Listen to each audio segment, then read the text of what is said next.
بسم الله الرحمن الرحيم الحمد لله والصلاة والسلام على سيدنا رسول الله وعلى آله وصحبه ومن والاه وبعد فقال الإمام النووي رحمه الله تعالى وعنه قال سمعت رسول الله صلى الله عليه وسلم يقول كل أمتي معافى إلا المجاهدين وإن من المجاهرة أن يعمل الرجل بالليل عملا ثم يصبح وقد ستره الله عليه فيقول يا فلان عملت البارحة كذا وكذا وقد بات يستره ربه ويصبح يكشف ستر الله عنه متفق عليه.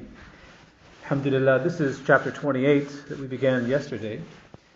Again, the title of the chapter is on concealing the faults of Muslims and the prohibition of publicizing their faults unnecessarily. The idea being that these faults are personal faults, not faults that affect the rights of other human beings and their honor, their wealth, or their blood, and so on. And this is the second hadith in the chapter, also from Abu Hurairah radiallahu anhu. And here he relates that the Messenger of Allah sallallahu alaihi wasallam said, all of my ummah are mu'afa, they're pardoned, they're forgiven, except for the mujahirun.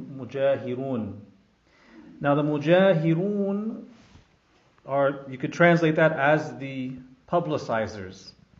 The publicizer.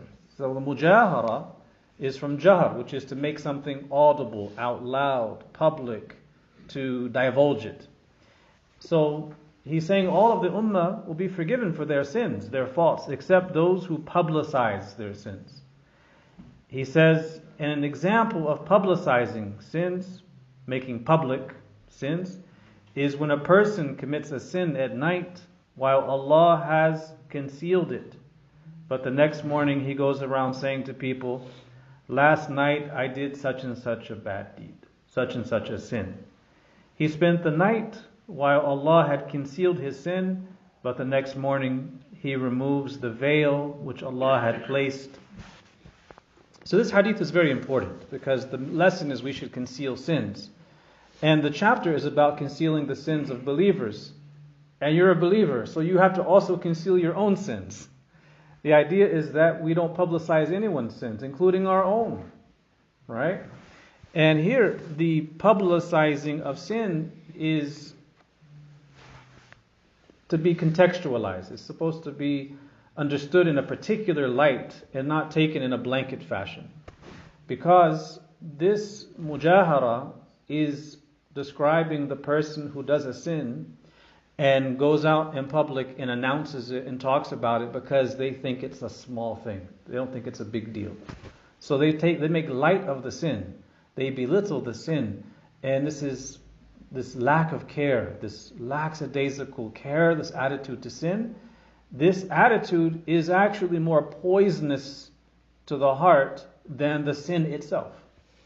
Just like a person who does something, if they do something haram, but then when they're told it's haram, they become arrogant about it, that arrogance is worse than the action itself.